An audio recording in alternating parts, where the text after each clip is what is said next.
Man. All right, I believe we're live, guys. So I believe this is episode 12.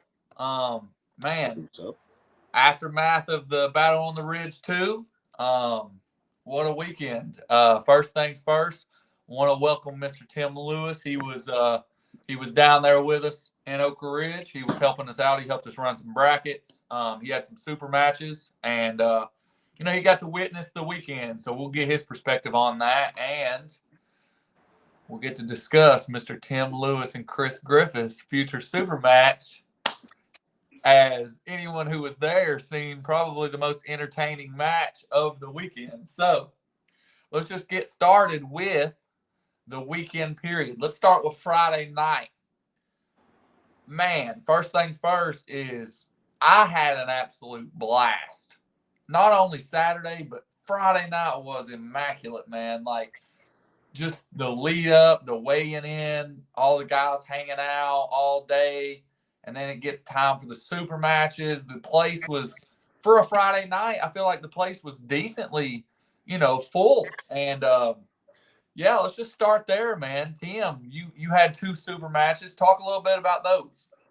Well, I'm just going to, just say here like it is. I mean, my left felt real good coming into this. And, I didn't really have anything for Landon at all. I mean, his style is such a problem for me because not only does he have a strong hand and he hits, but, he can redirect his pressure, as he's hitting and transition. So there were a couple times where the first match, not so much. The second, third match, I thought I caught him a little, getting close to catching him a little bit, maybe down at the bottom, maybe 2 inches, from the pad. But just as I was getting ready to, set in my lock, my bicep, he would redirect his pressure, straight sideways, from his initial back hit. And I mean, it's just too fast. It's too explosive. I couldn't slow the match down. So, I was a little frustrated with that. I kind of walked away initially from the match, like, maybe if I could have just stopped him, things would have been different. But, we got on the side table. We after pooled a little bit. Right after the match was over. So, there wasn't like anybody else or anything. So, I was still, relatively fresh. And, I went kind of in my hook with him. And, he wasn't like pulling in my angle, but I mean, he was ripping me out of that into his angle. Like there was nothing I could do. So, sometimes, you just have to take a step back and you just have to say, look, the other guy was better. And out of all the super matches that I had, and I stress that super matches, not tournament matches, Yeah. left-handed this year, that was the only match that I lost like that. Okay. Yeah. I had 2 other losses this year. Yeah. Both to Ethan Mercer from Illinois and Cole Casper from Wisconsin. But both of those were 3-2, very close. Yeah. Okay. Back and forth. Lots of elbow fouls on both sides in the matches. Could have went either way. Okay. Ethan, at the end of the day, convincingly beat me in the straps and gassed me. Okay. Cole, there was a questionable call in round 4 where they called me for like an intentional slip. And then they were basically giving me difficulty getting into the straps with AAA rules. Yeah. I felt like that match probably would have had a different outcome other than that. Yeah.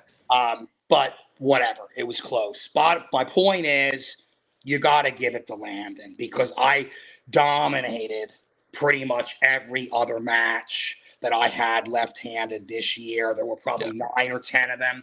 And then the only one very close match that I won 3-2 was against James Clark in Cincinnati. Everybody thought I was going to lose that one. Yeah. Going forward, Landon needs to pull somebody in the top 10. Like, we need to see if he's legit. They put him at 15th in 230. They decided not to put him in my class, even though they technically could have, because I think he did make 210 one time at like a little tournament in January, but it doesn't sound like he has any intention of really pulling that weight. Like, he's very comfortable at, 230, maybe 220. I could see him do for sure. Yeah. But I don't see him doing 210 or 98. I just don't see it. No. Could he? Sure. But I just don't think it makes sense for him right now. No. So I think giving him that ranking, leaving mine alone in my class, was probably a good professional decision. I believe he weighed 227. Yeah. Yeah. When we pooled, and I was like 215. Yeah. So, I don't know. People mention maybe Jordan Sill, maybe Tim Talmadge, maybe. Hey, speaking of Tim Talmadge, he's in the chat right now. He says, "What's up, fellas?" and sent us flames. So, what's up, Tim? Let me shout you out, Tim. Man, you were a part of the weekend, brother. You were. You really helped make this weekend happen, and I want to shout you out. You deserve some credit, man. You deserve a lot of credit. So, shout out to you, and I can't wait to work with you, brother. Yeah, man. Landon, he's, and there's Landon in the chat now. He said, had a blast this weekend, fellas. Yeah, man. Yeah. Landon, we're talking, buddy. We're talking about trying to give you a legitimate opportunity to pull somebody. We gotta get you up there, man, somewhere. Tim, if you're still in the chat, man, I know you're a Magic man. Let's give my man Landon a match. We have all the faith in him. We'll support him. We'll try to get him wherever we can go. Landon is an up and coming star. There is nobody in the country that's 18 years old that has wins over Robbie Russell, Adam Wierzinski, Brennan Elsesser, Austin Jaggers. No, it doesn't happen. So, and people could say what they want, like, oh, it was a flash and an overall, but you know what I mean? It's like, look at the names that you just mentioned. Like, it's not a fluke if he's meeting all these people that are, national top 10, people. Like, yes. Landon's the truth, man. I think he really is the future of the sport at that weight. You look at, let's see, Tim Talmadge says, if he comes to Washington State, I'll get him a top 10 220 left-hand match. Who do you think that should be, though? Well, because, Tim mentioned some names, Gage, Jordan, but, like, who do you think would be stylistically better for him? Man, it's hard to say. I personally don't know, because I felt Jordan before. I've never met Gage Jordan. I don't really know much about the guy. Like, I saw some videos. Jacob Abbott, same thing. Like, I've never gripped up with him either. Tim says either Gage Jordan or Jordan Sill.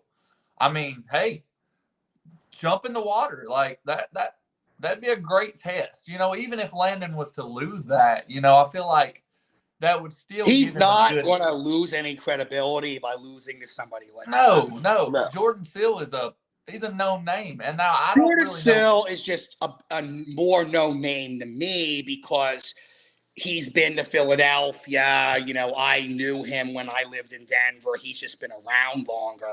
Yeah. Gage, to my knowledge, is not around that many years. Right. Correct me if I'm incorrect there, but I just don't know enough about him. Tim, we're going to try and see if we can work something out, man. I know me and Chris and Tim Lewis here, we've talked offline, and we're we really willing to maybe get some money together to like sponsor his flight. Maybe if Tim Talmadge, if you can, get him a hotel or something. Yeah, well, that those kind of conversations have been taking place. So we can talk offline and see what we can come up with. We're definitely wanting to support Landon. We feel like he has the sky's the limit for him.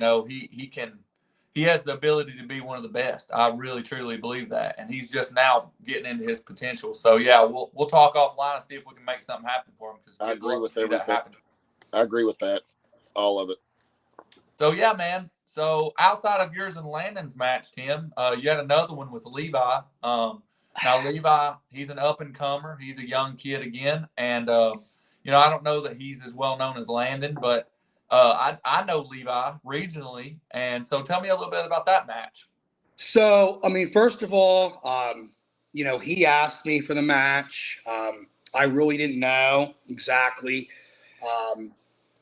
kind of what level he was at. I saw that he was pretty dominant, like he was not really having any trouble anymore beating amateurs, at a lot of tournaments in the Carolinas. He pulled a couple pro classes, was having a little bit more struggle there. But, these guys are super heavy. So, we're like, okay, well, how would you do against like, somebody that's like 210 or something like that? And everybody knows, I mean, my right. I mean, I say it's terrible. It's not terrible. It's just not as good as my left by any means. Right. And coming back from the injury that I had in the beginning of the year, I needed to test where I was at. Do I have the stamina to get through a match?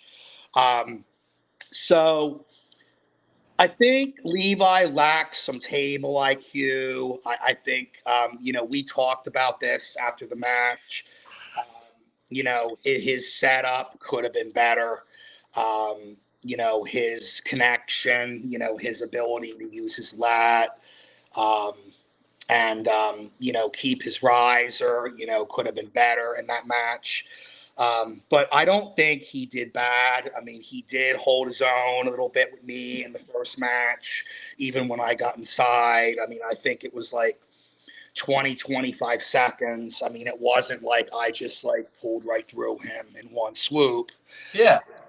It was, I was filming your match and where I was holding the camera for the live stream. And I feel like that was a solid match. He has tools, but like you said, he might lack a little bit of table IQ. And table IQ, I think he, I talked to his mom a little bit about it there. Getting, maybe to some groups that like are a little bit further away from him that might have some more skilled poolers, like even if it's only once a month might help him. Maybe training his back and more, in the gym, his lat.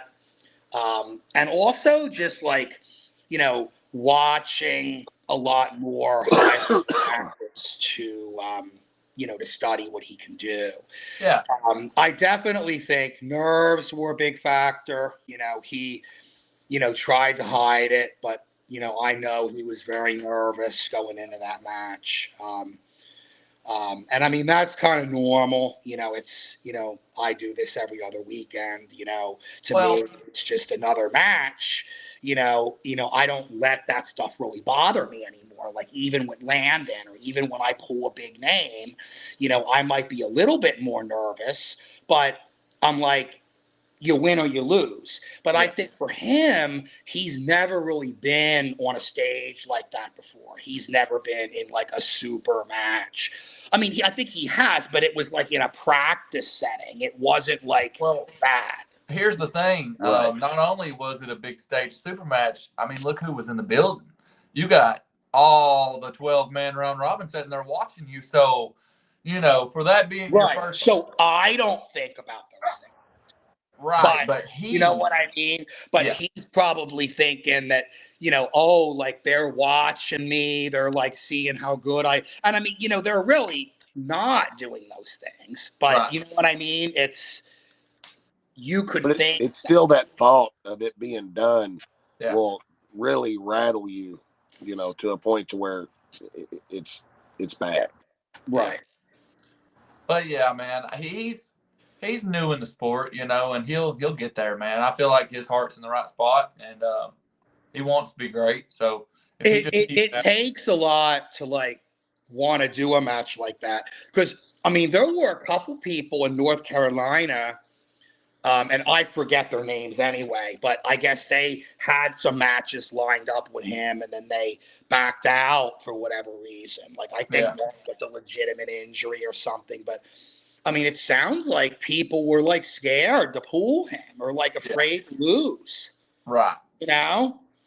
And Well, it's I like, mean, some people have that fear of up and coming people taking that, and it shouldn't be that way. You should pull everyone, give yes, everyone their shot. but these were mainly like, kind of guys that were like on the same maybe level as him or maybe a little better. But you know Okay. what I mean? They weren't like dominant, and they're like, oh, well, like probably thinking like, how's that going to look if I lose? Yeah. It's interesting. So, what'd you think of the other super matches? I think Quentin did not have a good day at all. No, that was tough. That was tough to see. And I feel mean, like- yes, Dakota came in strong, and I don't want to sit here and take anything away from him, but I've pulled with Quentin a lot, and I've seen very different versions of him, like versions that looked like Landon, and then like versions where it looked like he kind of has been not doing much for a couple months, and just honestly, that was probably one of the worst that I've seen him. Yeah. Well, Yeah, I know he was training for that match, and I know he was training hard. I went up and pulled with him up there, but he may have just been training the wrong way. I don't know. Yeah, but Quentin's been doing this long enough to where he knows how to train. He knows what works for his body. Like, I mean, he's been pulling for 7 years on a pretty high level, Dakota weighed like, I mean, he said he weighed 260. I mean, no. Like, I don't know. Lorraine, did you actually weigh Dakota in? Or yes, I believe I did. I think him and Quentin were like 260, 262. That's surprising because, I mean, we both thought that, Dakota was more like 280 or 290. But, I mean, that was just me eyeballing. Like, I don't know. I know Quentin said he was 262, and Quentin said that he purposely tried to gain a lot of weight for this match because Dakota was big. Yeah. And then he admitted that maybe that hurt him. It slowed him down. It made him, like, not do what he does well. Well, here's the thing. That match was a number 1 overall ranking, right? So weight, whatever. Weight doesn't matter, right? Yes. But if we're being honest, in my opinion, Quentin's best area is 242. And that's what we were talking about. He said, part of me is kind of happy that I don't have this number 1 overall rank anymore because like 242 is really my class. Yeah. Like I don't need these supers, calling me like I don't care. Like I have no interest in pulling supers. Like why would I want to pull someone 300 pounds? It doesn't make any sense. Right. So, I think maybe in his case, this is like an acceptable loss because he can focus now on what he really should be focusing on. Correct. Yeah, I can see that. And he's always pulled in 242s, except whenever he was first coming into it. But, oh, yeah, absolutely. He's been dominant, So I think that if he stays in the 242s, I think that's where he needs to be. And I think he will now. Sometimes it takes one match. You learn a lesson from it, and you move on. Right. Well, I think LeRae keeps on popping off. I see that. Is there some? Sorry, guy. I got There a he phone is. call. I'm still here. Oh, okay. Yeah. Give me 1 second. I got company coming up on the porch. Give me 1 second, Tim. I'm just switching my background here so I can get unfroze.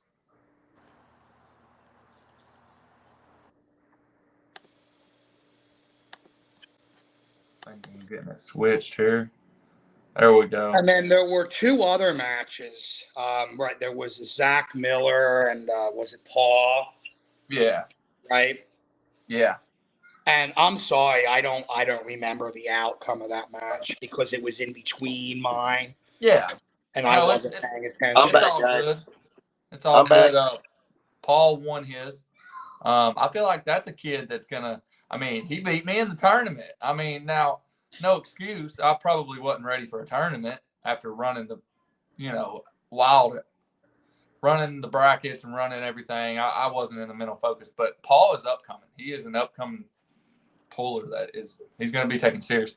Let's see. Dalton Bumgarner says awesome event this weekend. Thank you, Dalton. Appreciate it, Dalton. Appreciate it, bro. You look good too. Hey, let me shout out Dalton Bumgarner. A huge win over Bill Logsdon. I mean, to catch Bill the way Bill had Dalton's hand and for him to bring Bill back. And man, dude, like that was impressive. That opened a lot of left-handed. I think that might have even been the match of the tournament. I think like so. Not excluding the round robin, but like regular tournament. I mean, do you remember any matches that were that intense? Like I don't. Oh, well, I remember one, but we'll get to that in a minute, buddy. We'll get to that in a minute. Well, let me read some more of this chat. Landon said Josh Williams had a match. Yeah, I was going to get to that. Josh Williams pulled Eric Northrup left and right. He dominated his matches. He is a up-and-coming trainee with Landon and Dalton and Landon, Dalton, Quentin, and all them. That's their training partner. So, yeah, shout out to him. But, no, back to Dalton, man. I really liked to see that from Dalton because, he hasn't been as active lately. And I know, and a truly motivated Dalton Bumgarner is a bad mofo. Yes. Yeah, but I mean, that was not a fluke for him to beat Bill Logsdon. I mean, I thought he was the favorite in that match. Now, it was not going to be easy. No. But a lot of people were acting like that was a surprise. You know what I mean? And I think that's only because they don't see him act very much or really know his level, And I think not only that, but it's because he hasn't been as active lately, and Bill Logsdon's a big name, and it was the 76 class, when in reality, Dalton's more known for 54. But they don't realize that Dalton is just as dangerous at 76. He just, he hasn't been taking it as seriously lately, but I feel like he's got his motivation back, that's for sure. So I'm glad to see that, man. But yeah, man, let's talk about the round robin. And, you got to see it from an outside perspective. You got to see it from an audience perspective. Tell me what you thought about it, and some of your thoughts on it. Well, I mean, the obvious takeaway that, everybody's pretty much already said is that, Craig that was surprising. That he won, no, that wasn't surprising. But the fact that he flashed, I believe, 10 or 11 out of 12 or 9 or 10 out of the 11 other people, easily. Yeah. And went 11-0, and I think Artem was really the only one that really, you could say, made him work at all. That was impressive. That was a phenomenal performance. No one expected that anyone would be that dominant in this. No, I did a lot of podcasts leading up, a lot of discussion about that event itself. And the odds-on conversation was, don't expect nobody to go undefeated. It ain't going to happen. Right. So for him to go, and, I can even spin off and say Robbie Russell went 10-1. And if you would have came to me and said, hey, Robbie goes 10-1 before the event, right? They come to me and said, hey, he goes 10-1. In my head, I probably would have thought he won it, you know? But it just Craig's different, man. He's just different. He proved a lot, man. He proved a lot. No, did I think that Craig would flash people? Sure, but I figured somebody would stop him and give him a match. Well, And Robbie stopped him, but he stopped him right there with Craig pins. If he didn't beat him, I thought that would take enough out of him to stop the flashing. Where, he would start, having some trouble, and it didn't happen. Yeah. He went right back up there and he flashed the very next guy. Yeah, Craig, he's different, man. And it's going to be interesting to see him in the 220 round robin that's going to be coming up. Oh, yeah. So is he also going to be another one that's going to double? Like, is that what you're doing? Like, if somebody wins, that then they get, like, an invite to pool, like, in the one in the next weight class automatically? Yep. They have an invite if they want it. Obviously they don't have to, but Hunter's going to do the 76. So I wasn't sure if that was just something that happened with Hunter, or like this is going to be across the board that you're going to do for all. Yeah, it's across the board. Okay. All right, Tim. Tim Talmadge said he's going to have to head out. Hit him up tomorrow with some details. Yeah, Tim, I'll get with you tomorrow and we'll talk and see what we can come up with, because, again, man, we really want to support Landon. We feel like he's a star in the making. He'll be the next big thing. And the big thing with him is he's young. He don't get to travel a lot, but we want to support him and we want to try to get him out there because, man, I'm telling you, not many people have a resume that Landon has. So, yeah, man. But from the viewer standpoint, overall, what did you think of the show overall? Like, how was it, from a viewing standpoint? So you mean from being in the building? Or yeah. I mean, I think, if you were sitting in the back, it was a little harder to see what was going on. I was, standing up front there. But, I think the presentation on the stage and all that you had set up for the live feed was good. Obviously the venue kind of limited what that viewing experience could look like. Yeah. Spectator there. Right.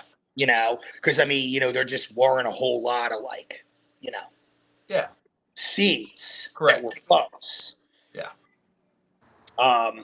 The live feed, did that go pretty well? Yeah, we had one hiccup, but we paused. It was between matches, so we didn't miss anything. Other than that, it went pretty good, man. There was a lot of viewers. I think we had at one time we had over 800 people watching, so that's pretty solid. Okay.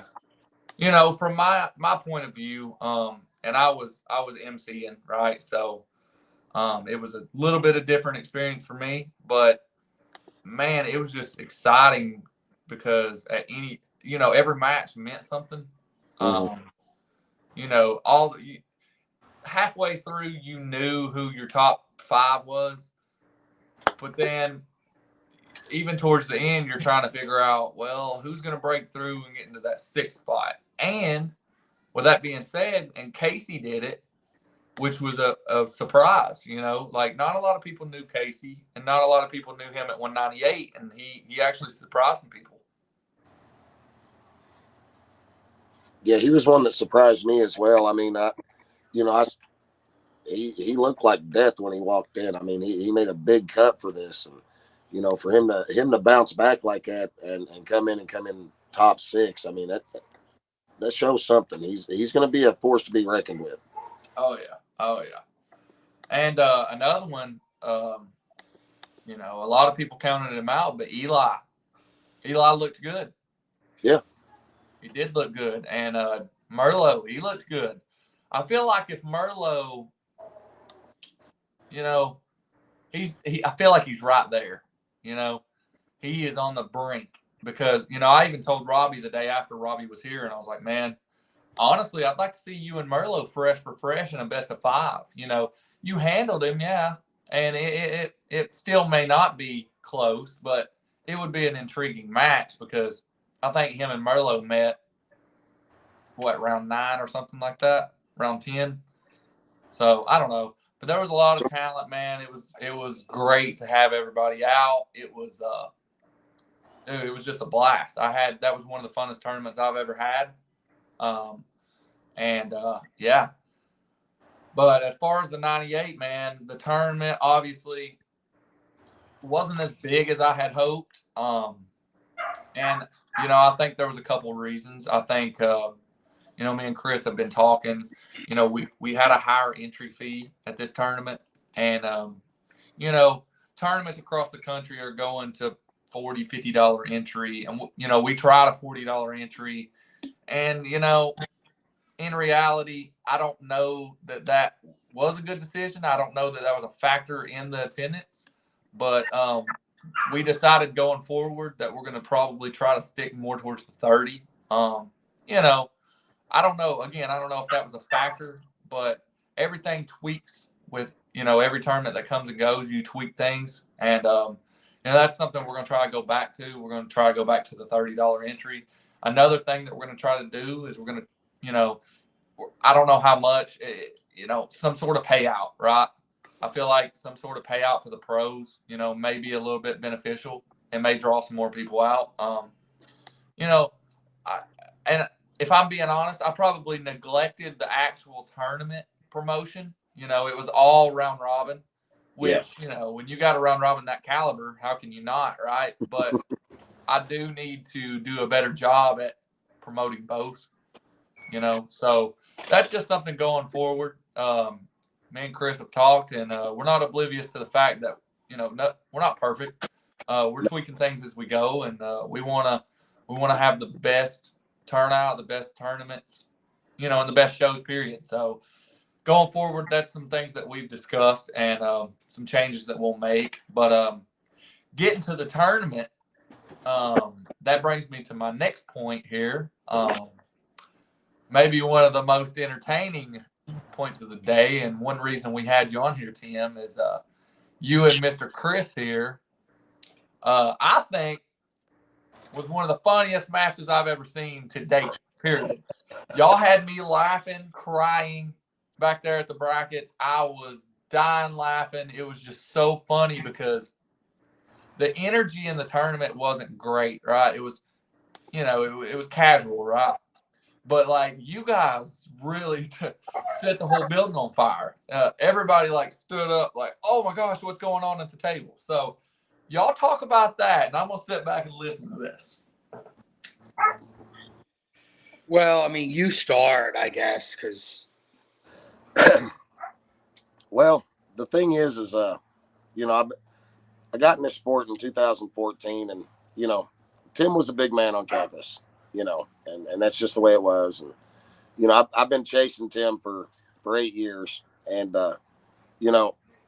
fouled out, whatever, it was still, that was the biggest win of my whole career, in pulling.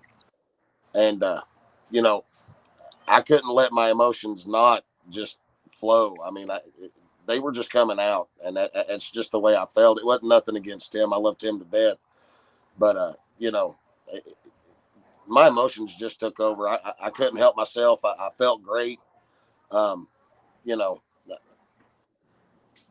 It's just, it is what it is. I mean, we're going to have a super match at Gus's Bar and Grill, and it's in Toledo, right? Jackson, Ohio. Okay. December 9th, 6th? I think it's 9th. Yeah. Yeah. December 9th. So we're gonna hash it out there, but I think I can take him right, not easily, but I think I'll get him right-handed. Left, gonna have to train a little harder and get some more table time in, and really focus on this one, because I want it, and I'm gonna take it. I'm gonna train my ass off for it. There's just, that's all there is. So what's your perspective, Tim? Well, I mean, I definitely felt like in that match that there were some fouls, that were not called. Um, and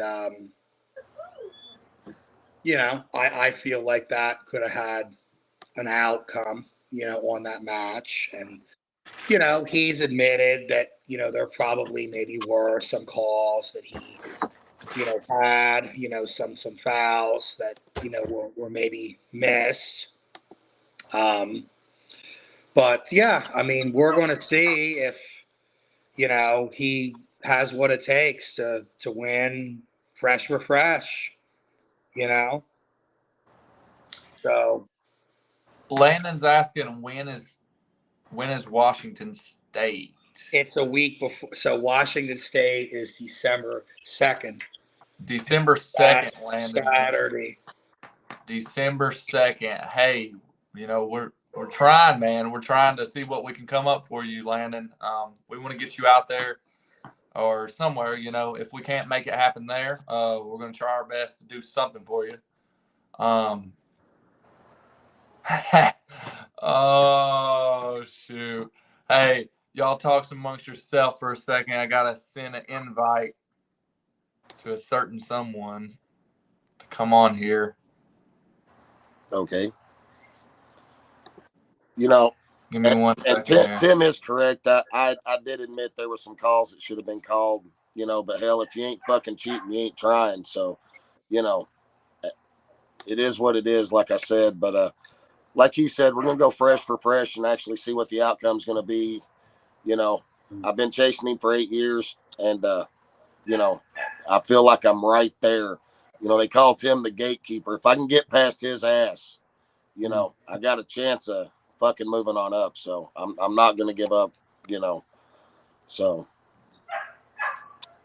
Ryan Bellinger says definitely had plans to come and support you guys, but I got an invite to a practice with the GOAT, John Brezink, and Todd Zilla, and couldn't turn it down. Yeah, I totally understand, Ryan, man. I didn't know anything about that.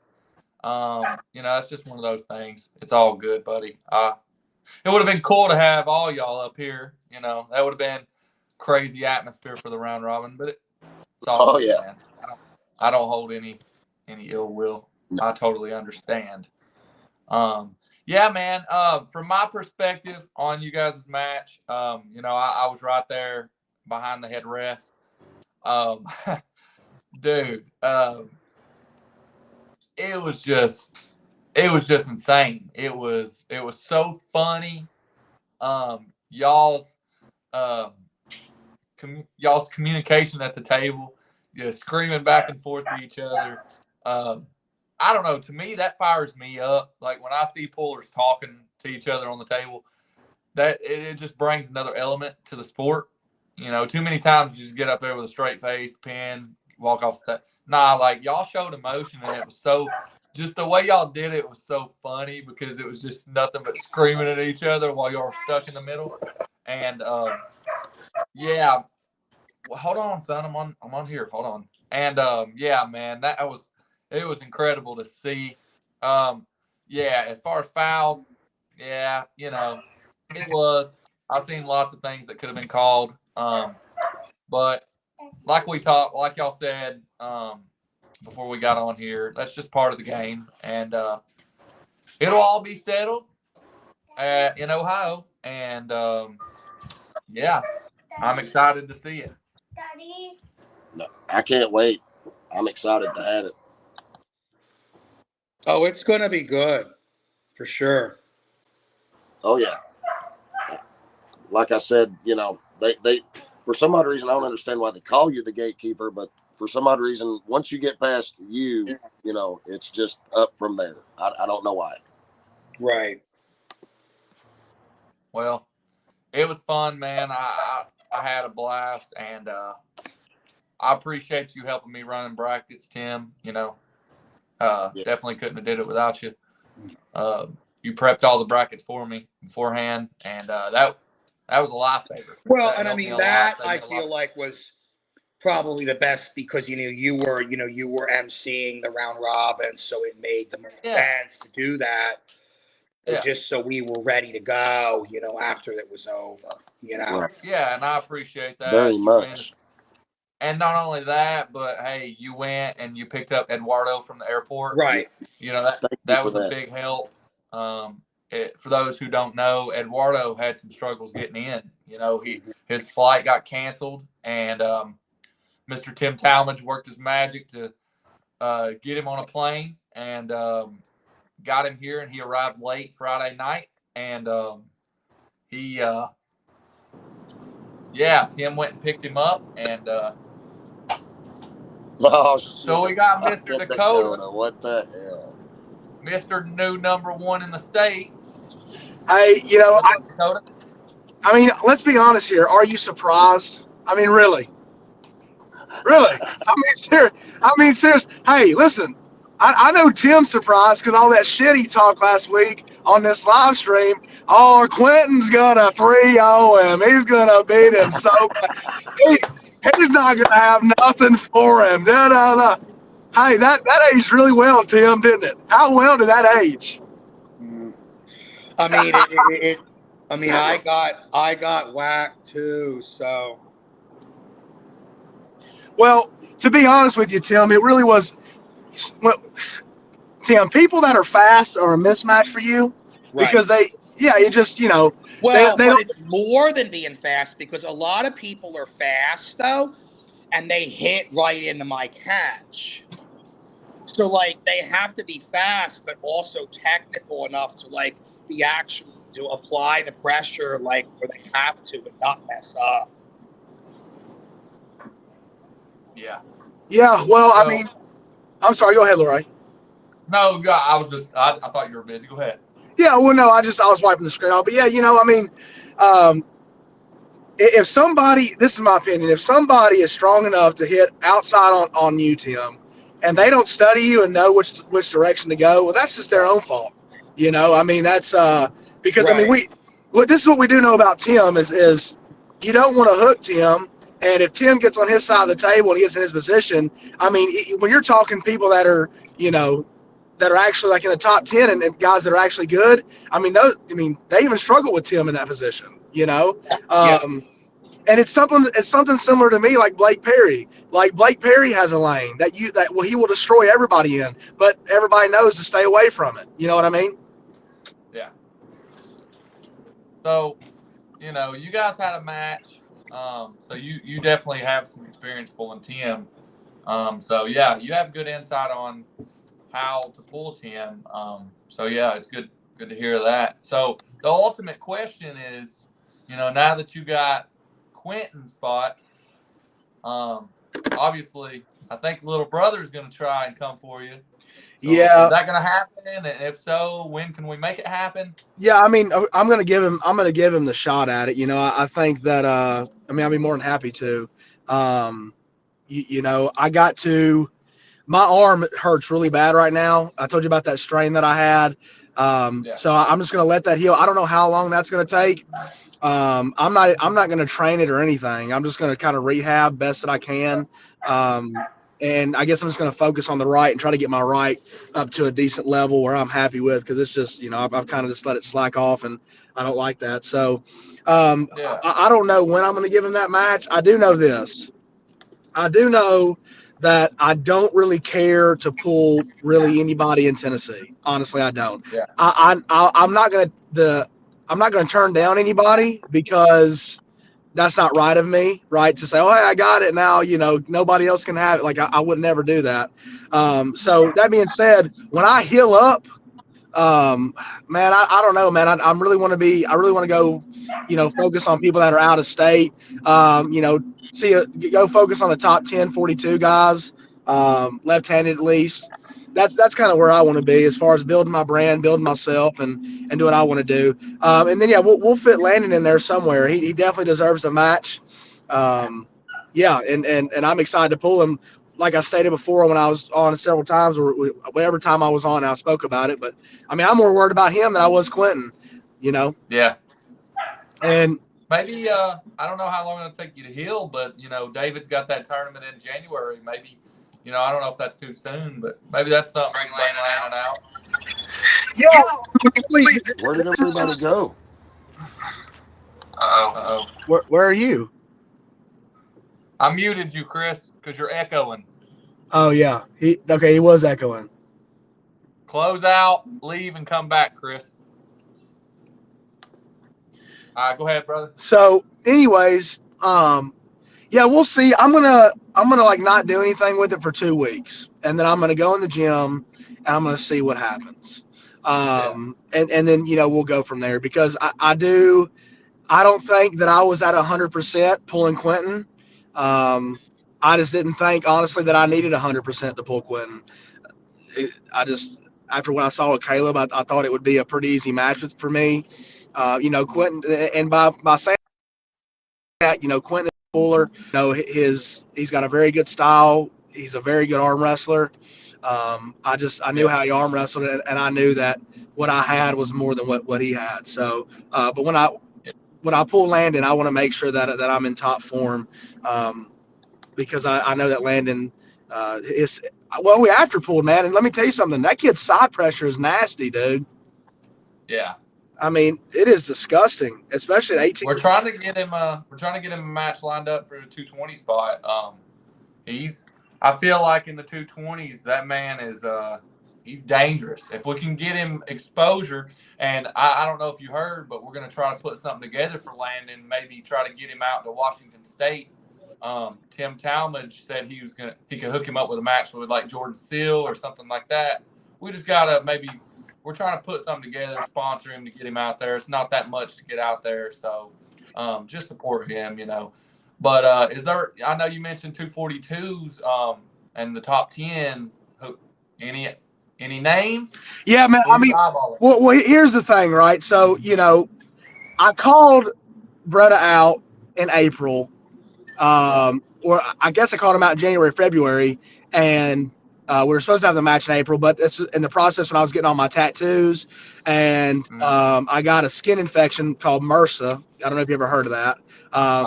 So that being said, dude, never use Aquaphor when you get a tattoo, man. Clogs your pores, gives you skin infections. So happened to me twice. But anyways, I had to cancel that match. I would love to go straight for the top. I got the money to back the match for whatever, those guys feel like that they're so good that they need to pull for, which to me is stupid, but that's for another conversation. Whatever. If he wants to pull for 2,000, whatever. It doesn't matter to me. But I mean, dude, respectively, if I had to be realistic, I don't think anybody from 11 to 20 has anything for me. I don't. Maybe Chris Chandler. He's at 11. Maybe him. But yeah, I would love to face like Jerome. And I say this just to go ahead and just enter that top 10 and just kind of get my feet wet going into the top 10. So yeah, I mean, I'd be interested with the match with Jerome Loud. I was looking at the SEC rankings, and I know Brad Gunn. Is it Grundy? Is that how you say his last name? I think Brad Grundy. Yeah, I know. Yep. I know he's a bad dude. So I messaged him the other day, and he just said, yeah, he's focusing on his right now, but if he has a few months to kind of get back on his left, he'd be willing to have the match. So yeah, I mean, I'm willing to pull anybody at any time, and to be honest, I'll pull somebody in state, if they want to pull, but I'm not focused on anybody in state at all. Yeah. Hey Tim, yeah, you get out and pull a lot. Who would you like to see Dakota go after? What would be a good match for him? That's interesting.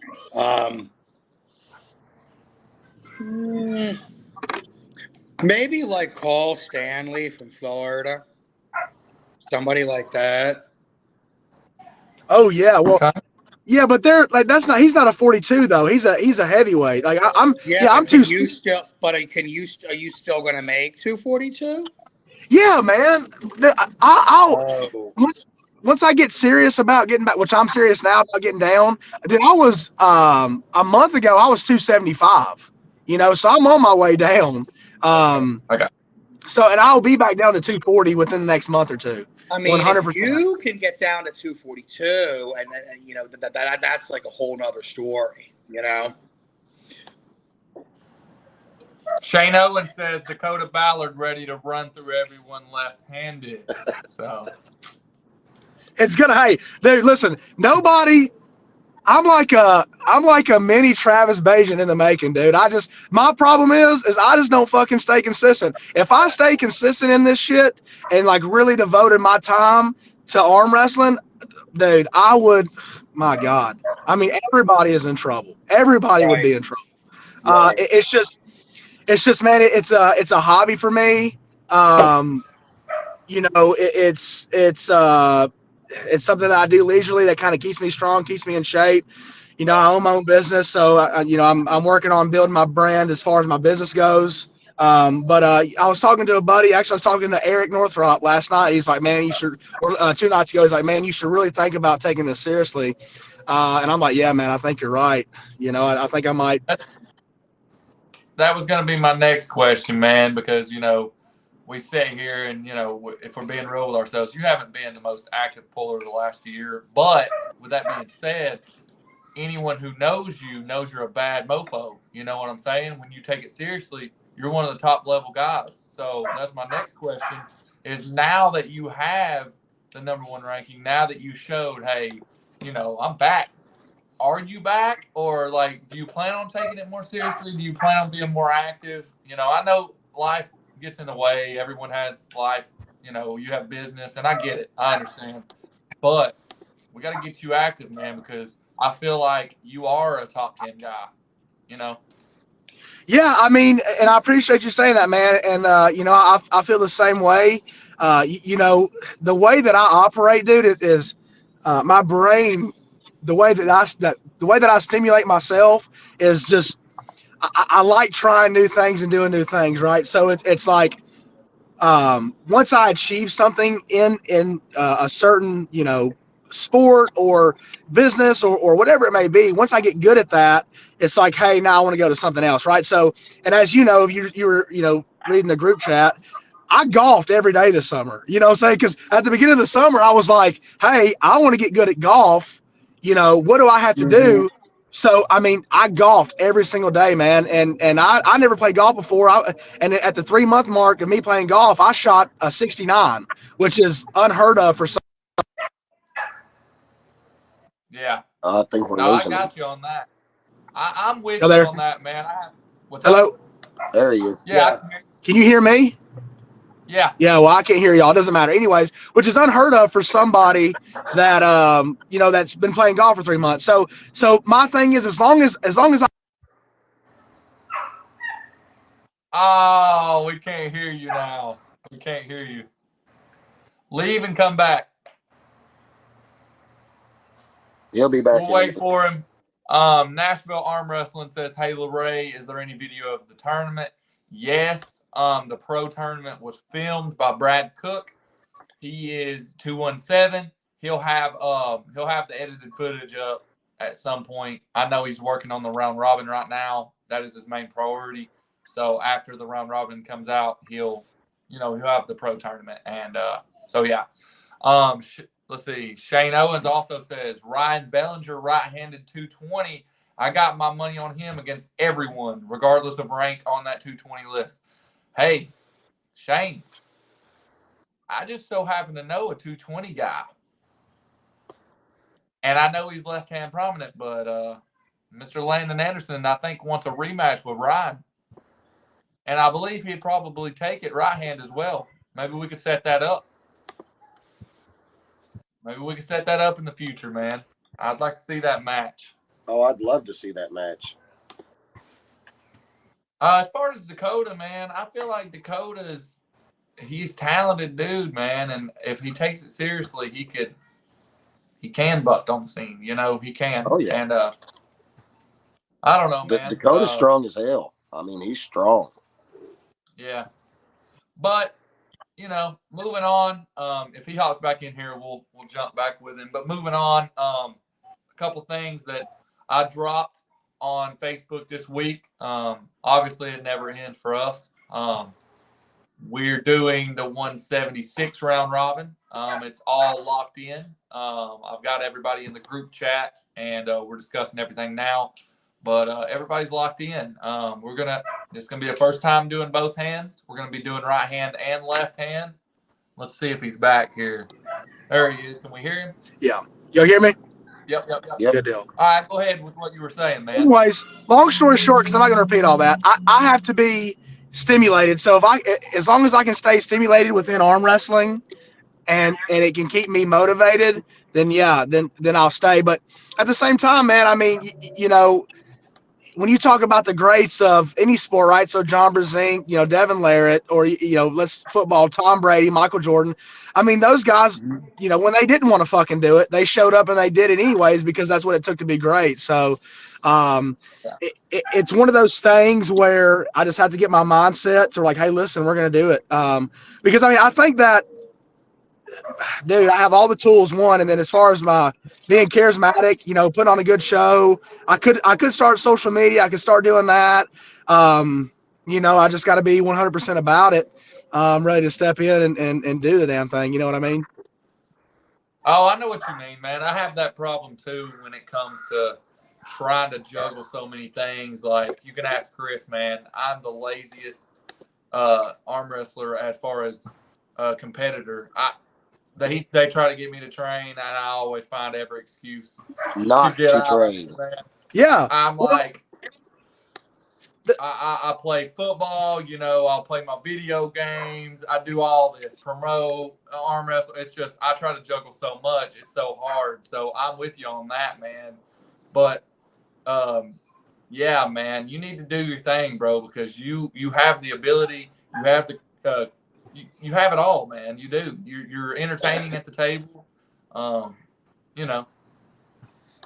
Maybe we can set you up a match here in the future. You let me know, and we'll see what we can make happen. Yeah. No, I mean, dude, and as of right now, yes, I'm going to be consistent right now. I'm going to, I want to be. And another thing too, man, like a lot of times what has kept me from being consistent is, man, I was dealing with some shoulder issues, man. So like I would go and I'd pull and I just got tired of my shoulders aching so bad. I couldn't even lift my arms, and then have to deal with that for a whole week and a half. Couldn't work out. So, I mean, I took 8 months off and I trained 3 months for Quentin. So, my shoulders feel good. I feel healthy. That's not an issue anymore. So yeah, I mean, if I can stay healthy and stay consistent, but another thing too is, and I'm just keeping it real, as we know, a lot of people don't like to talk about it, but steroids are a huge thing in arm wrestling. Okay, it is what it is. People can they can keep it in the dark. They can not talk about it, whatever they want to do, but it's prevalent, it's real, it is what it is. And to be at the elite level, to be at that top level, you got to be on gear. It's just, there's no ifs, ands, or buts. It does not matter, dude. I mean, and this is what I tell people, Larray. If me and Larray, if we have, and we are both eating, sleeping, and training the same, we're recovering the same. Everything's well. Actually, the recovery ain't going to be the same because one of us is going to be on gear and one of us isn't. Who has the edge? The recovery is the big factor. Like. No, 100%. You're right. So the thing is who has the edge on game day? Well, the person who's on gear. So I say that to say it's a sacrifice, right? Because people talk about, oh well, if you don't abuse it, you'll be fine. As long this and that may be right, but there are side effects that come along with just doing it in general. And so it's one of those things where, am I willing to deal with the side effects to be great or to not be great in something that is not gonna take care of my family? Well, and it's like that conversation is it's not exactly the same conversation as this other one, but like they're kind of related. And I forget who was talking to me about it there or whatever, but I just want to put it out there because a lot of people they know me and like they see me at these tournaments and stuff like that. Okay, but a lot of people don't get it. They're like, put bluntly, like they think like I'm like loaded and like make a lot of money, and I'm like, no, I don't. Like I'm driving Uber right now, okay? I don't have a family. I don't own a house, okay? I don't have a wife, okay? I don't support anybody else. So it's like, as long as I have a couple $100 in my bank account, like I can go arm wrestle that weekend. Like I don't have all these big responsibilities. And like, frankly, like me personally, like I don't want them. Like I'm okay with that, but it's all what you said. Like it's sacrifices. It's like everybody has the same amount of time in a week and weeks in a year. And it's all about what's important to you and being honest with yourself about, how much of the pie you can give to, this hobby or, this part of your life while still like keeping a balance, like with everything else that you have to do and whatever that looks like. And, some people, are in a situation where, that responsibility part of their life is a lot higher. And that's fine. Right. Like it doesn't make those people like any more or like any lesser than like anybody else. Okay. Because at the end of the day, like this is just fun. Like no one's, making money doing this. No one's getting famous doing this, yada, yada, yada. Okay. Yeah. People need to put it in perspective and understand that. Here's another one. Like, if your primary job or your primary source of income is in any way physically labor intensive compared to somebody that might like have an office job or something like that, Dakota, what do you think that's going to do to their recovery in this conversation? Mm. Oh yeah, Isn't right. that I mean, real? say it again. I said, don't you think that's going to have an impact on somebody's ability to recover and train hard or go to the gym or like be able to practice or do tournaments? Someone with a very physically, laborious, demanding job as opposed to like a white collar career? Yeah, no, 100%.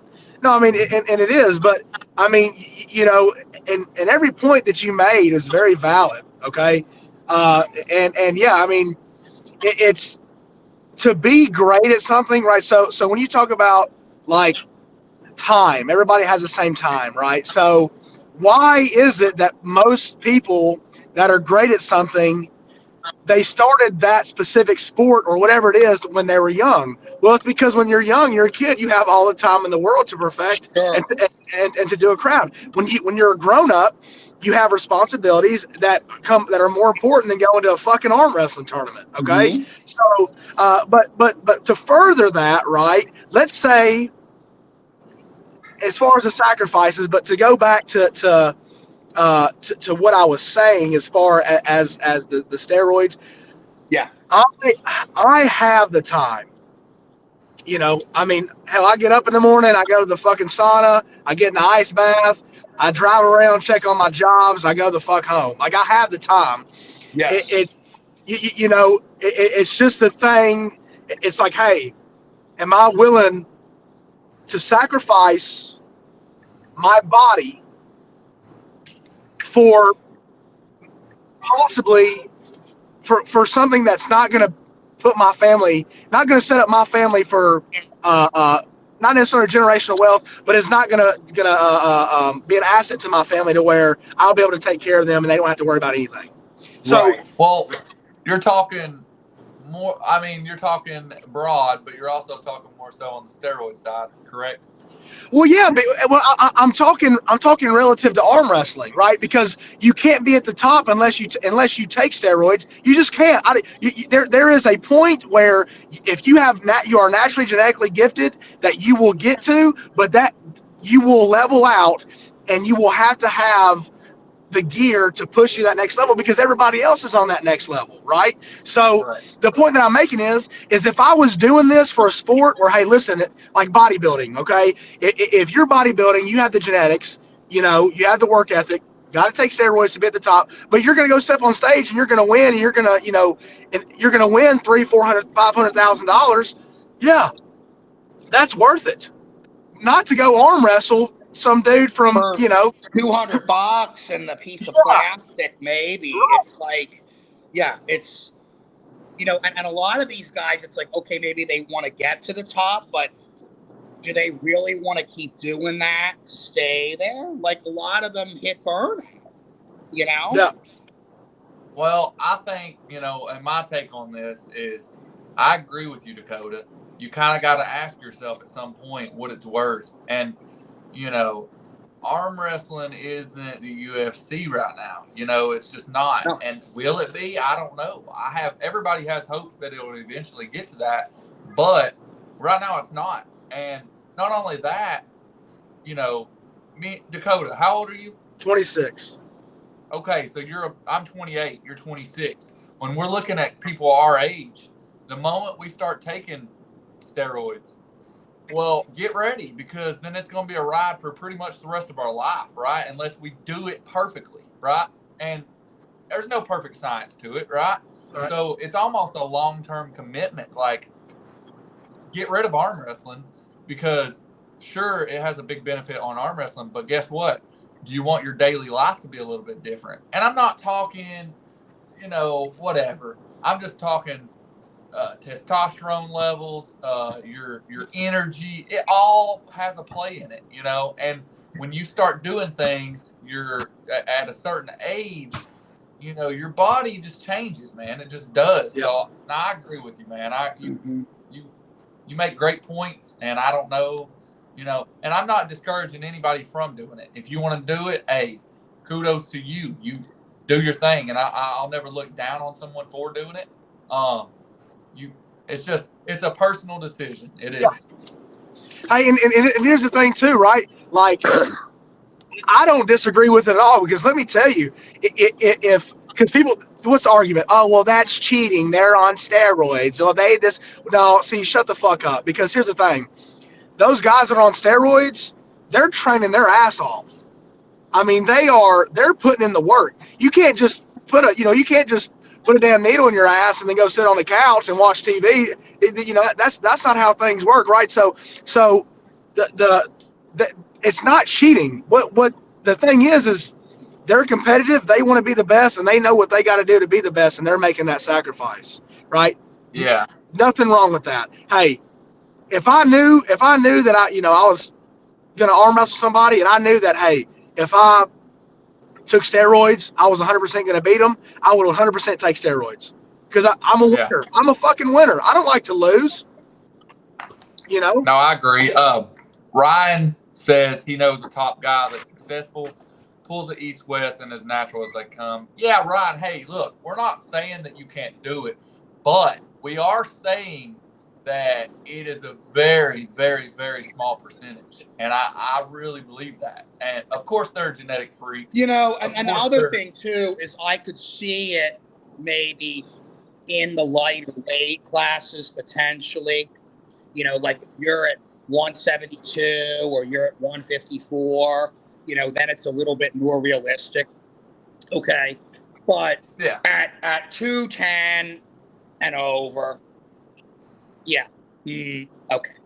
And, I get it. Some people, they're just not going to admit, or they're just, they're going to deny. But a lot of times it's because they're in a position where they don't want family finding out. They don't want an employer finding out. They don't. Well, it doesn't matter if your employer finds out or not. So, you know what I mean? It's, take it with a grain of salt. Well, here's another point. And to Ryan's point, he knows a person that is very successful and goes to East to West. And that points back to my point. It's a very small percentage because, hey, what is the United States? What's the United States record at East West? Hey, dude, listen. Listen. Hey, I don't care if he's as natural as they come. I want to see him go against a guy from Europe that's juiced the fuck up and tell me how he does. That, you know what I mean, dude? Yes. And Shane says Adam Wrzynski 100% natural. Hey, I completely agree, or I completely believe you, man. I'm not saying that it doesn't happen. And look at freaking Adam, man. He's a genetic freak. He's one of the small percentages we're talking about. Yeah. You know, it can happen, but it does take a great deal of dedication, you know, and genetics play a part because I'm going to tell you right now, you look at me, even at my lightweight, right? I'm about as high as I can train and get a little bit higher, but I'll never reach a top 5 level being natural. It's just not going to happen. Like there definitely is a genetic component in a lot of it. Yeah. I mean, there is. Hey, okay, well, let me say this. Who did Adam and I'm not here to argue who's natural and who's not. I mean, if you say you're natural or whatever, I honestly don't give a fuck. But who did Adam face? Was it that 18-year-old? What was his name? Sasho? What's his name? Yeah. Bacho. Yeah, Bacho. Yeah, he's 18 years old, and Adam got absolutely fucking crushed. Because why? That dude's probably been taking gear since he was 14, dude. I mean, you know what I mean? That's the point that I'm making. Let's say that Adam is natural. Whatever, cool. How do you think that match would have went if he would have did a prep for 3 months of a good cycle where of course we know how hard Adam trains and obviously he eats well. How much differently do you think that match could have went? I mean, it would have leveled the playing field. That's kind of the whole point of your conversation. It's not to judge anybody for using it or not using it. It's just to say that there's a gap there. You know what I mean? Yeah, it's definitely an intriguing conversation, and again, it can be done. Natural pullers can go over there. It's just, like Ryan's saying, styles make matches. Adam's, if I'm being real, man, Adam's different. Like that dude takes everything seriously. He trains harder than anybody I've never seen. He was turning down podcasts because, hey, I'm training a week before the damn round robin. He's just a different cat. And some people have it like that, and some people don't. You talk about motivation, you talk about other interests, other hobbies. It's just, he's different, and there are a small percentage like him. And I don't want to discredit him or anybody else because, they are there. It's just Here's the thing. I mean, it don't matter if Adam was juiced to the gills. You still can't discredit him because he's put in the fucking work. And I mean, and look what he's done. It doesn't matter. Yeah. It don't matter how much, and this is the thing, man. I really, and you see a lot of it, right? A lot of people like bringing up the steroids, this and that. I wish people would just shut up about it because listen, you're not going to take it away. Even in tested events, there's ways to get around it. Like, it's part of it. It's either these are the things that getting into the sport, and it's either you make the sacrifice or you don't. It's that simple. Yeah. And that's just how I feel about it. So yeah. I mean, it's that being said, it's one of those things where I have to sit down and with myself and say, hey, is this something I want to do? Because I think that I personally have the potential. I could be full of shit. I could be lying to myself, but I do. I think that I could, be at that level. I mean, dude, I come back and, I don't train for 7-8 months. I come back and train for 3 months and, I play with Quentin, and so it's just one of those things, man, where I have to make that decision. Yeah, for sure, man. It's everybody has their own life, and everybody has shit going on in their life, and so just make sure you read about what you're going to take. I mean, if you plan on taking it, just read the side effects. I mean, yeah, be smart about it. Well, I listen, man. I've ran gear before. Even right now, I'm on testosterone right now because probably with that gear that I've ran a few years ago, it messed up my body.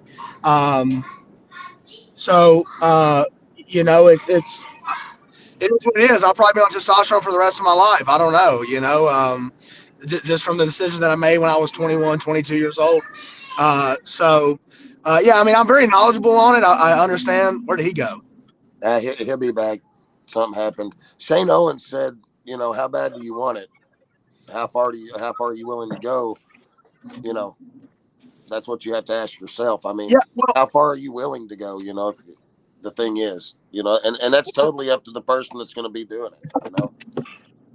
yeah, and to obviously I'm talking about myself here, and what that would mean to me would be, okay, well, I'm willing to take it as far as I can, but if I take it that far, what benefit is there for me? What is going to be at that point when I get there that's going to elevate my life or Really, make my life? Really, the only thing that you'd get out of that is just making a name for yourself and hoping it carries on. I mean, that's all there is to it. Well, and the thing is, maybe that's worth it for a certain amount of time for some people. But then they realize that, you know what, like, there's a lot more other things that are more important than that. And that's fine too, For sure. I mean, I'm not gonna lie. I'm on test. Shit. Hey, no sense in lying about there it. was something else I wanted to bring up before this was over, because I know we, kind of sidetrack into this a little bit. But this women's round robin that you started putting together, I see that there's 2 already confirmed. 3. Yeah. 3. Yep. So do you feel like, it's going to be, pretty easy for you to, fill up, the entire class? Because I know, initially, you get, a few that are like really interested, but I guess, how do I want to put this? I want to say, like, do you think that maybe 2 or 3 like higher level names could potentially like scare people away? That's a good question. Hey, Shane Owens says he's on Tiger's blood and cocaine. So, hey, you got to do what you got to do, man. I get it. But, hey, no, back to that point. I've had conversations with other ladies. I want to say I've had conversations with 8 or 9 that are, at least 80% interested. Okay. Let's be honest about women's arm wrestling here. My goal is to give them the same stage as the men. But if we're taking a pool of men arm wrestlers, there's however many men arm wrestlers there are, there's a small percentage compared to the men. Well, we know that statistically, I mean, if you look at data and numbers, yes. Yeah. But that's not my point. My point is you need 12, and you need 12 very highly competitive, deserving female arm wrestlers. Yeah. But you also kind of need it to where everybody doesn't know who's going to win. You know what I mean? Yeah. And that's going to be hard. It is. And that's just me being honest. It's going to be harder with the women just because the sample size is so small. Mm-hmm. But I'm trying my best to get, the top that I can possibly get. And hopefully it comes to fruition. I don't know that we're going to get 12. It may end up being 8. I'm leaving that door open. It don't have to be 12. I just want it to be a very competitive little event, and I feel like women need more exposure. So if I can do anything to help that, I'll try, And you did say that there was going to be a weight for that, right? That it was going to be open weight. No. So the ladies I had talked to, most of them were in the 0 to 154. Okay. And they wanted a weight cap because they wanted to count for rankings. Because a big problem with the women arm wrestling, which is the problem, period, is we don't get the top arm wrestlers together all at one place. We don't get that with men, so let alone with women. So they want this to be a meaningful event, not just for the money, Okay. So, yeah, it's going to be interesting. Maybe we could get Dakota ranked, so when we do this 242, his ass can be in that mother. Well, I mean, before I quit, I was like, my highest I've ever been ranked was like 15, I think. And then, of course, because I'm not active, people beat people on the list and they jump up. So You know, I mean, whatever. Rankings to me have always kind of been like whatever. You know, They're I very think that, subjective too. It's somebody's opinion at the end of the day. Yeah. oh, You 100%, 100%. I Shane mean, Owens says Merlene is different. He truly believes she'll walk through every woman at 154. The greater benefit for her is to get that invite to the heavier class after she wins this one. Ooh. So that's going to be interesting because I would like to see her pull like a Sarah Bachman or like a, you know. Right. It'd be interesting, man. But yeah, man, we got a lot of things in the works, a lot of plans, man. We got the 76 in March. That's a heavy hitter, man. I mean, there's a lot of damn dogs in that. And we got one of our own. You know, Dakota, you need to get in his damn ear and get his ass training. Oh, listen. I'm going to tell you right now. When Terry shows up on that day, he's going to be a different animal, I promise you. I'm going to hold you to that because we need some representation, man. And this is a damn who's who of the 76. And I feel like, you know, he's going to have to show up because – well, you know, I'm going to tell you something about Terry, man, and I don't mind saying this on this podcast, or because I tell it to him all the time. Terry, I don't really know if he's underrated. He may be a little bit. When it comes to strength, he is up there with. He's definitely easily in the top 5. I mean, there's no ifs, ands, or buts. Who are we talking about? Terry Williams or Terry Preston? No, Terry Preston. Is he? What weight is he? 176. Okay. 176. So as I'm saying, his problem is he's actually a very knowledgeable arm wrestler. But it's like when he gets up to the table, it just like he just fires blanks, you know, and but I'm gonna tell you, you know, I think he might be coming around, dude. I mean, he's getting faster. He just had a match with Stephen Hollis, you know, who outweighs him by I don't know, 60, 70 pounds. Yeah, something like that. And he beat.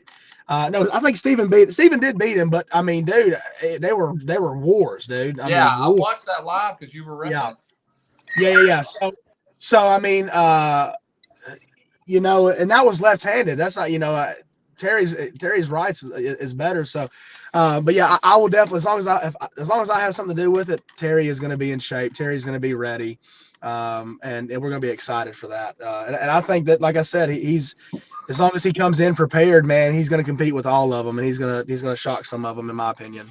Well, there's some killers in there, man. You got Corey Miller, Sam Harris, Dusty Hyatt, Austin Tevis. You know, I mean, Devin Bear. Devin Bear is probably the favorite. If you're asking me, I think Devin Bear is the favorite. No one really knows that man, but he was at the Worlds, and I believe I want to say he got 3rd or something, but I forget. Positive. Yeah. Is he ranked number 1? Yeah. In 76, right? Left hand 76. He's ranked number 1. Okay. Left hand. Okay. Yeah. I mean, I'm about to hop off here. I just pulled in the driveway, and I want to say this, man. I want to say a couple things before I get off here. Man, that 98 round robin, dude. Oh my gosh, dude. That was very. I wouldn't say it was unexpected. I think that I think I knew that was going to happen with Craig. The only thing I was worried with Craig was him not keeping his elbow down, you know, and that's a good point, because he did have some issues with that in the past. Yeah. So I mean, I don't think I was surprised by that. I was surprised on their match, and awesome turnout. Thanks, brother. Thank you so much. Yeah, he said congrats to you guys. Congrats to Tim and Dakota on your guys' match. So yeah, why are you saying congrats to Tim? Tim lost his ass. Oh, he won, right? I won the one. No, I'm messing with you.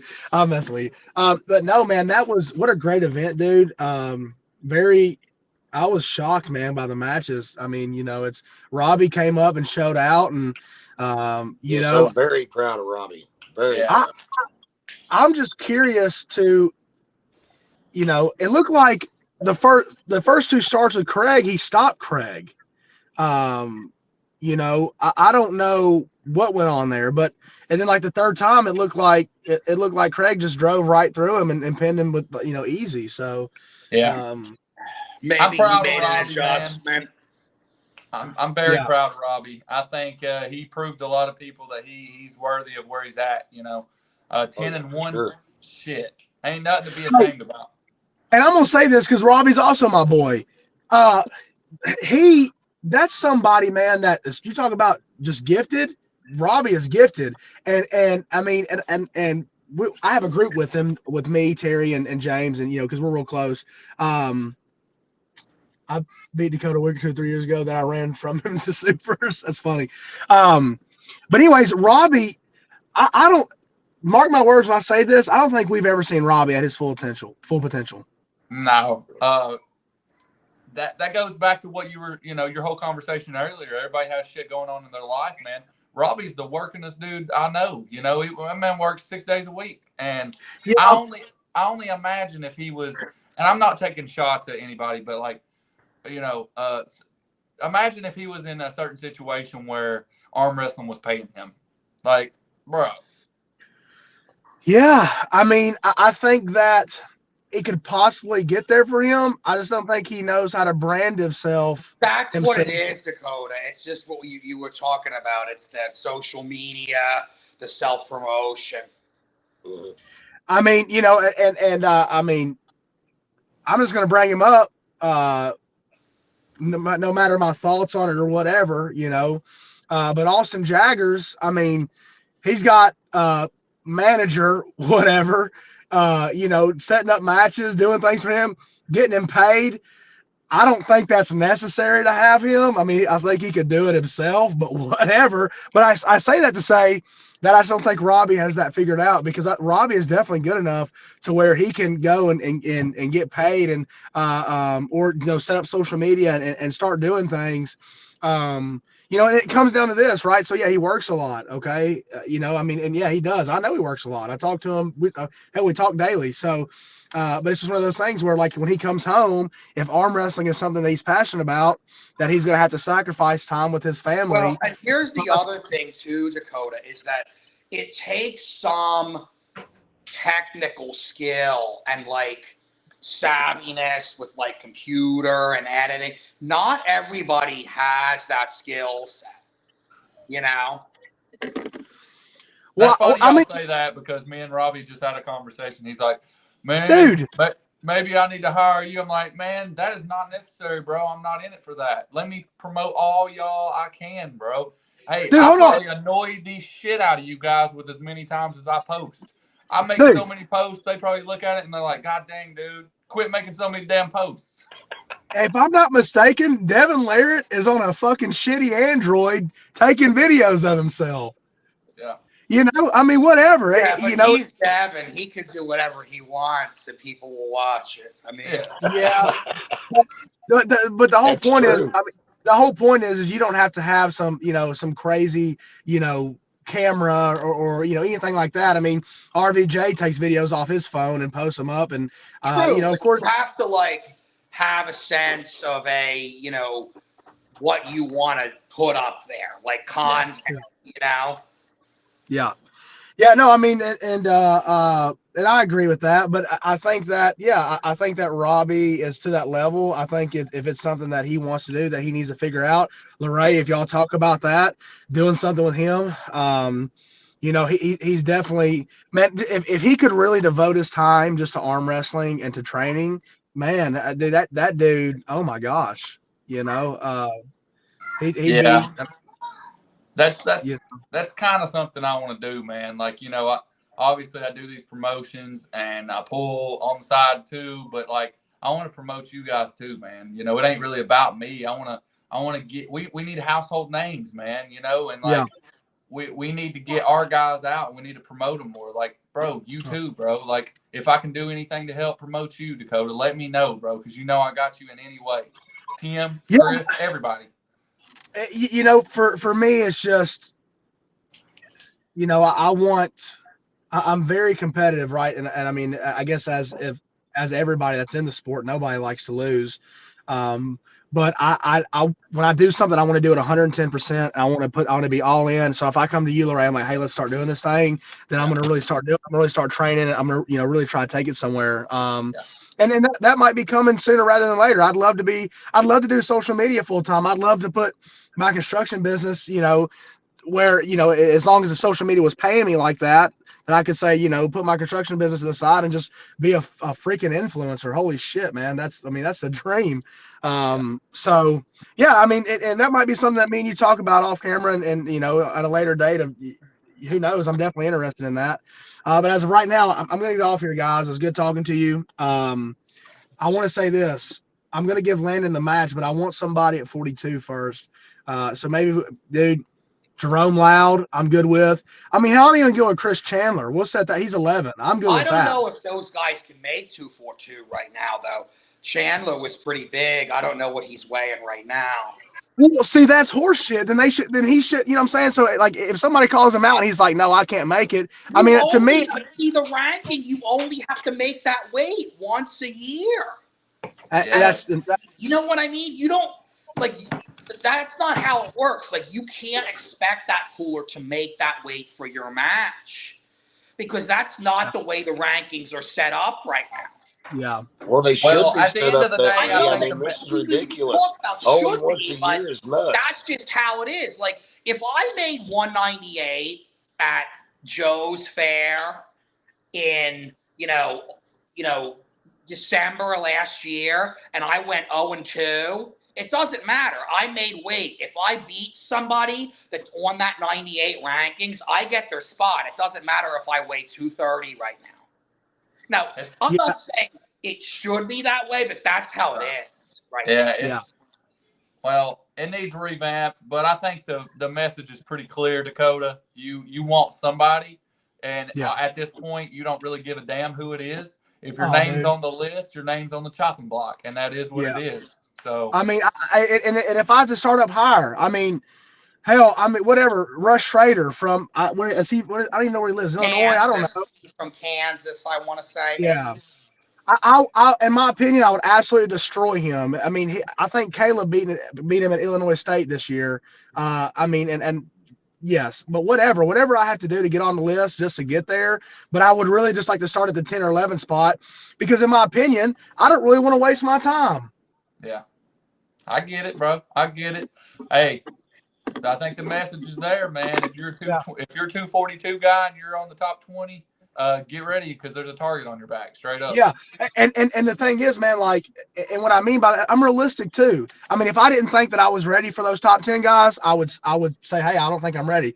But I know that I'm ready. I know when I come in and I'm ready to pull, on game day, I'm telling you, I'm a bad dude. So no, I agree, man. I agree, buddy. But hey, man, I'll let you get off here. I know you're busy, all right, brother. Man. Dude. Good pulling. You look dominant. You look as dominant as I've ever seen you. And I know you ain't 100% yet, so keep at it. And we'll talk offline and see what we can do, man. All right, brother. All right, man. I'll see you next time. Yeah, peace. Yeah, man. I don't know where Chris went, but yeah. Dakota's cool to talk to, man. He's got a lot of good insight. I feel like he's a hungry, he's younger than me, which is crazy, but I feel like he's hungry. And Ryan says he sounds fired up. So, yeah, I think so, man. But, yeah, getting back to what we got planned, before we get off here, obviously the 76s is in March. That's going to be huge, both hands. I mean, y'all can go check out the list. I mean, you got the best of the best. I mean, it's going to be nothing short of the 98s. We actually got more people because we're doing left and right, and some people aren't doing both hands. Right. So some are, most are probably doing both, but there's probably a few. Yeah. We got, I think Josh Hanlon is doing left hand only. Eli Sadov is only doing left hand. Hunter Knobs and Chance Holiday, they're both doing right hand only. So okay. Yeah, so it should be fun, man. And then the women, we're working on that behind the scenes. We got names on the list. but we want more names. And I really just dropped it today, so I don't expect it to just come overnight. No, It's gonna be, and I mean that. Okay, that's fine. You know, you got a couple in there locked in, but yeah. you know, like I said, it's got to be people that make sense and are going to be competitive. You know, you don't want to just like, you know, open the floodgates up. You know what I mean? Either. Oh yeah, for sure. And I want to make sure it's competitive. Let's see. I think Chris is back in here real quick. Yeah, there he is. There he is. Yeah, I don't know what happened. All the screens No, went black again on me. Oh, you're good, man. You're good. But yeah, the women, it'll come up. It'll come with time. We're gonna work on it. It's gonna be legit. We got a question that says, after the 220 round robin, what's your next move on the round robins? So our plan is the 220 round robin to be in Arizona. That's the plan as of now. You know, still ironing out some details. After the 220s, man, you know, it's kind of up in the air. Our goal is to do every class. I don't know how realistic it is to expect the tip top of the heavyweights. It's just not going to happen. Supers are going to be the hardest, just for obvious reasons. Yeah, right. You know. Now I'm not saying we won't do one. If we have to get, you know, the lower half of the top 20, we'll make something happen. You know, we will try to hit every class. You know, and the invites will go out, and all they can say is no. And if they say no, we'll move on to the next guy. We will fill a spot, you know, and because, you know, even if you get outside the top 20, there's still some bad dudes, you know. So there are worthy pullers, and we'll get it filled. So if you're asking me, I would say after the 220, we'll probably try to do the 242, you know, and then maybe the supers to end the year. We might try to circle back and do a you know, a left-handed 154. We didn't get to do that. There's been a lot of interest already. We've had the guys that hit me up, and they're like, hey, man, you know, can we do the left-handed? And, hey, if the interest is there, we'll make it happen. Robbie said, boys, if I dedicated myself to the sport the way I could, or the way that I could see myself, man. Well, Robbie, bro, you know, we're going to try to make something happen, bro. We're going to set something up for you because you're a name. You proved yourself this weekend. You're with the top dogs, you know. Everybody that you beat, you know, look at who you pulled, man. Over half those guys go overseas. So there's no reason that you shouldn't be able to as well. So we're going to try to see what we can. And that's what we're about, man. We want to support our own. You know, we just talked about that with Landon. And same with you. We already, you know, we sponsored you once to try to get you to East West. You know, don't think that that's going to stop. We're going to keep trying to push you, you know. So, yeah. But, yeah, man. So, Tim, what's next for you, buddy? You know, obviously you got the match with Chris in December, but what are your plans for next year? I mean, I have that in December with Chris, and then in November, I have 2 local matches in Ohio. Both of them are under 2 hours away. So the November 11th, I have a match left-handed with Jason Robinette. He is from, I believe, the Cleveland area.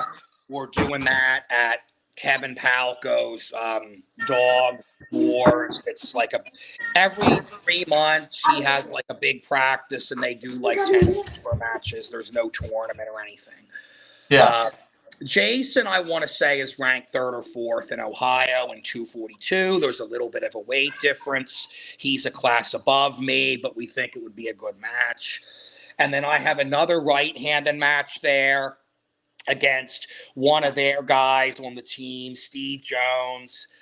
He's kind of another up-and-comer, you know, to kind of like, you know, get my right back in shape. And then November 18th is going to be Scott Julia. I'm pulling him at Billy Collins' event in East Liverpool, Ohio, the East Ohio Arm Wrestling Championships. And that is going to be a full tournament where they're going to have weight classes and all that stuff there. Okay, man. That's it for me for the year. And then as far as next year, I believe through April, I have 1 match a month that is already planned out. January 6th, I'm going to Nebraska to pull Easton McCormick, left-handed, and Zach Bonebreak, right-handed. And then in February, there's an Ohio event in Toledo. Left-handed, I have a match with Will Callahan, who called me out. I think he's 5th or 6th in Ohio at 242. And then right-handed, I just set up a match with Logan Buccalo from North Carolina that was at your event. We're going to have a right-handed match. Okay. March, I'm going to compete in the Winter Blast in Philly. I'm pulling Zach Lee, left-handed there. There's no weight cap. And then in April, I have a big match coming up at Cincinnati at Stum Crew event. And that one I can't disclose yet. It hasn't been announced, but it's a big, big, big match. I will say that. Really? Yes. Okay. Well, hey, I always say it, Tim. You're the most dedicated. You know, you're the most active puller there is. You know, and anybody that has anything bad to say about you, I'll be the first to speak up and denounce that because, dude, you're a great dude. You know, you really love the sport. You support everybody, and you know, I can't thank you enough for supporting our events the way you have. You know, you came down from Pennsylvania multiple times. I can't even count how many times. So I want to thank you for that, Tim. And dude, I'll always support you, buddy. Yep. Chris, be ready. I'll be ready. You better be ready because I'm training. I'm on it. All right, have a good night. I'm going to go watch the Phillies. They start in like 20 minutes. All right, buddy. Well, thanks for coming on, Tim. You can come on anytime you want, man. And we'll see you around, buddy. Have a good one. All right, bro. Thanks, Tim. Man. Well, that was a good episode, man. It was. I think that was our longest episode at that. You know, this is the longest one we did. Hey, I like it, man. Like I said, I'd get on here and talk all night. Anybody who wants to come on, man. We'll get on here and talk. I love it. I love it, man. I really love, you know, like I said in that post the other day. Yeah, we know we're live. You know, usually after an event, you take some time to, hey, let me take a couple deep breaths. But by Monday, I was ready. Hey, let's get the next one going, man. Let's get the next one going. I see traction and momentum, and there's no reason to stop. So, yeah, we got a lot of things planned, man. Like I said, 76 in March, women in May, 220 at the end of May or early June. I think July we're looking at something like a New York versus Tennessee arm challenge. That's in the works. We're working on that behind the scenes. That's looking like it's going to be in Nashville, Tennessee. So that could be a pretty good event. Mm-hmm. We're talking to a lot of people, man. Talking to Corey Miller. He's got some stuff in the works that he wants, you know, we're going to be a part of. And, dude, it doesn't stop. It does not stop. I think we're going to have an event. Tennessee Arm Wrestling Association is going to have an event in January. We're going to go out and help be a part of. It's going to be different, so keep your eyes peeled for that. Nothing's been, you know, confirmed or locked in, but it will happen. It's just the details are still being ironed out, but it's going to be cool. So yeah, man, and you know, swinging back to the beginning, man, I want to really take the time to really thank everybody for the supporting the 198 Run Robin. It was so cool to see everybody's podcast and everybody's videos talking about our event. You know, I really try to go out of my way to really make that a memorable event, something that's been talked about for years. And, you know, I think we did it. I think we did. I think we succeeded. And, again, that's not the end. So we'll do things bigger and better every time. Let's see. Who messaged me? Dalton Bumgarner. LeRae, we got to hit another out-of-state event before the year's over. All right, Dalton, let me know, man. Hey, decent. Look, we all can travel up north December 6th, isn't it, LeRae? We can go to that one, or we can December 9th. I would love everybody to go up there and watch me spank Tim's ass. I mean, that'd really. be cool. That'd be cool. I'd also like to go to Washington State, man. We're trying to get Landon out there. Maybe we can all go out That's there. December 2nd. That's a week before. Well, maybe you can go and just roll with. Well, that's all I could do. I couldn't do anything else. Yeah, Dalton, hit me up, man. We'll figure something out. We'll see what we can do. I know you're hungry. I can see it in your comment. That went over Logsdon, man. Got you hungry. That's all it needed, man. Let's hit another one for sure. For sure. Hell yeah. But yeah, man. Hey, what a good episode. Going about 2 hours. So I guess we're gonna wrap this up. We'll try to get something planned here. I don't know if we'll have another one this week or we'll try. If anybody's watching and they want to come on, hit us up. We'll never tell anybody no, you know. Nope. It's always a good platform, you know. We're just trying to make content, and that's just what we're trying to do, man. So I appreciate everybody joining in, and hopefully you guys had fun as much as we do. Yeah, that's it, guys. We'll see you next time. Take it easy, guys. Peace out.